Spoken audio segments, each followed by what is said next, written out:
Hello guys! So for today's video, mag-unbox tayo ng parcel. And itong parcel na to is nakuha natin sa Papiso Deals ni Shopee.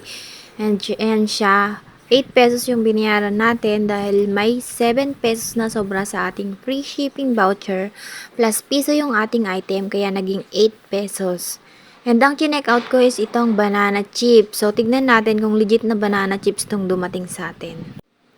And ayan na nga, hirap na hirap akong magbukas kasi nakatape pa, nakabubble wrap, and sealed talaga yung item. Talagang sinecure nila. And eto na ang ating banana chips. The moment of truth. Meron siyang bubble wrap sa loob na kasama. Siyempre, para safe yung ating item.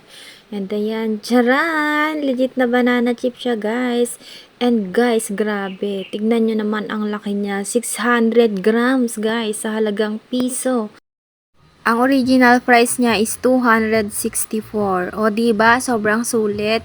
Kaya ano pang hinihintay nyo? Sali na kayo sa aking Facebook group. Bye-bye!